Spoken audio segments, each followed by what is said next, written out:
Hi friends, welcome to KVC சமையல். இன்றைக்கி நம்ம ரொம்ப சூப்பராக கொஞ்சமாக குலையாமல் உதிரியாக ரொம்ப சூப்பரான பீஃப் பிரியாணி செய்ய போகிறோம். வாங்க எப்படி செய்யுதுன்னு பார்த்துடலாம். வீடியோக்குள்ளே போகிறதுக்கு முன்னாடி நம்ம சேனல் ஃபஸ்ட் டைம் நீங்கள் பார்க்குறீங்க, சப்ஸ்கிரைப் பண்ணிக்கோங்க. பக்கத்தில் இருக்கிற பெல் ஐக்கானை கிளிக் பண்ணி அதில் ஆல் ஆப்ஷன் சேவ் பண்ணி வச்சுக்கோங்க. அப்போ தான் நான் போடக்கூடிய ஒவ்வொரு வீடியோஸும் நோட்டிஃபிகேஷனாக வரும்.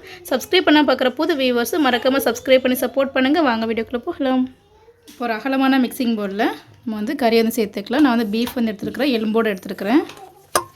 1/2 கிலோ பீஃப் நான் மஞ்சள் போட்டு கழுவி வச்சுருக்கிறேன். இப்போ எல்லா கறியும் சேர்த்தாச்சு. தேவையான அளவுக்கு உப்பு சேர்த்துக்கலாம். 2 ஸ்பூன் தயிர் சேர்த்துக்கலாம்.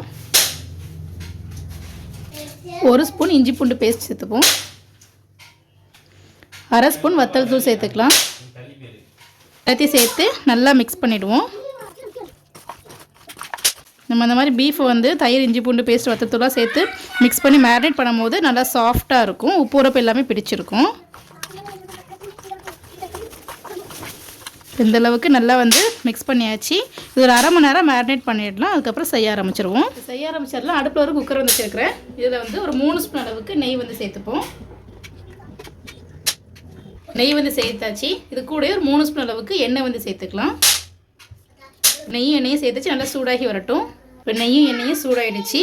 இதில் 3 கிராம்பு சேர்த்துக்கலாம். ஒரு அன்னாசி பூ சேர்த்துக்கலாம்.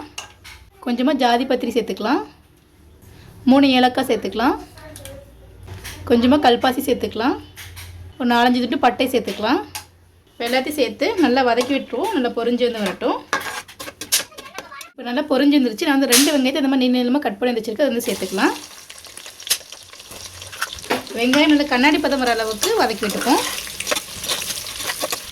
வெங்காயம் கண்ணாடி பதம் வர அளவுக்கு வதக்கி விட்டாச்சு. இது கூட ஒரு 6 பச்சை மிளகாய் எடுத்துருக்கேன். இந்த பச்சை மிளகாய் காரம் கொஞ்சம் கம்மியாக இருக்கும். அந்த 6 எடுத்துருக்குறேன். அதையும் சேர்த்து வதக்கி விட்டுடலாம். லைட்டாக வதக்கி விட்டாச்சு. ரம்பையிலே இந்த மாதிரி கட் பண்ணி வச்சுருக்கிறேன். அதுவும் சேர்த்துப்போம். பிரியாணிக்கு ரம்பையில சேர்க்கும் போது ஃப்ளேவர் ரொம்ப சூப்பராக இருக்கும். இதில் வாசமாக இருக்கும். இப்போ அதையும் சேர்த்து நல்லா வதக்கி விட்டுடலாம். இப்போ ரம்பையிலையும் சேர்த்து நல்லா வதக்கி விட்டாச்சு. 1/2 ஸ்பூன் இஞ்சி பூண்டு பேஸ்ட் சேர்த்துக்கலாம். நம்ம ஏற்கனவே பீஃபை மேரினேட் பண்ணும்போது இஞ்சி பூண்டு பேஸ்ட் சேர்த்துருக்குறோம். இப்போ தாளிக்கிறதுக்கு மட்டும் சேர்த்துக்கலாம்.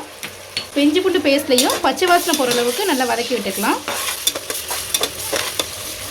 இப்போ இஞ்சி பூண்டு பேஸ்ட்லேயும் பச்சை வாசனை போகிற அளவுக்கு வதக்கி விட்டாச்சு. இப்போ 1 கப் அளவுக்கு புதினாலேருந்து எடுத்துக்கிறேன். அதை சேர்த்துப்போம். 1 கப் கொத்தமல்லி இலை அதையும் சேர்த்துக்கலாம். புதினா கொத்தமல்லி அதிகமாக சேர்த்துக்கோங்க, நல்லா வாசமாக இருக்கும். இப்போ அதையும் சேர்த்து நல்லா வதக்கி விட்டுடலாம். இந்த அளவுக்கு வதக்கி விட்டாச்சு. இப்போ 2 தக்காளியை நீளமாக கட் பண்ணி வச்சுருக்கு. அது இது கூடவே சேர்த்துக்கலாம். இப்போ அதையும் சேர்த்து நல்லா வதக்கி விட்டுடலாம். இந்த அளவுக்கு நல்லா வதக்கி விட்டாச்சு. இது கூட ஒரு 3/4 ஸ்பூன் அளவுக்கு வத்தல் தூள் சேர்த்துக்கலாம். ஏற்கனவே பீஃபை மேரினேட் பண்ணி வத்தல் தூள் போட்டுருக்குறோம். பச்சை மிளகாய் போட்டுருக்குறோம். இப்போ காரத்துக்கு இந்த மாதிரி பார்த்து சேர்த்துக்கோங்க. ஒரு 1 ஸ்பூன் தயிர் சேர்த்துக்கலாம். எல்லாத்தையும் சேர்த்து நல்லா வதக்கி விட்டுடுவோம். இந்த அளவுக்கு நல்லா வதக்கி விட்டாச்சு. இப்போ நம்ம மேரினேட் பண்ணி வச்சுருக்க பீஃப் நல்லா 1/2 மணி நேரம் ஊறிடுச்சு. இப்போ அதையும் சேர்த்துடலாம். இப்போ அதையும் சேர்த்து நல்லா வதக்கி விட்டுடுவோம். அந்த எண்ணெயிலேயே பீஃப் ஒரு 5 நிமிஷத்துக்கு ஸ்டவ் லோ ஃப்ளேமில் வச்சு நல்லா வதக்கி விட்டுக்கலாம்.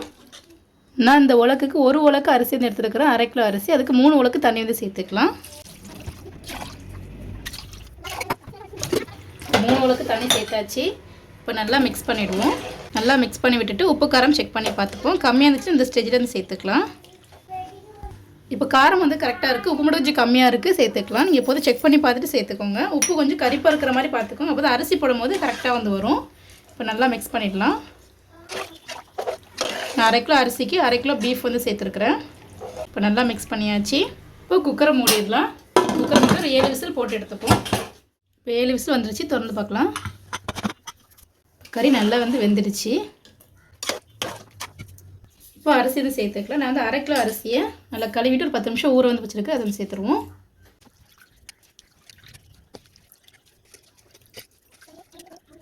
இப்போ அரிசி சேர்த்தாச்சு.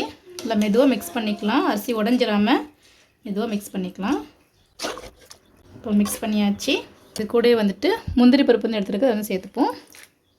ஒரு 1/2 லெமனை பிழிஞ்சு விட்டுக்கலாம். நம்ம லெமன் ஜூஸ் சேர்க்கும் போது நல்லா உதிரியாக குழையாமல் கிடைக்கும். இப்போ அதையும் சேர்த்து மெதுவாக மிக்ஸ் பண்ணிக்கலாம். நல்லா மிக்ஸ் பண்ணி விட்டாச்சு. இப்போ குக்கரை மறுபடியும் மூடிடலாம்.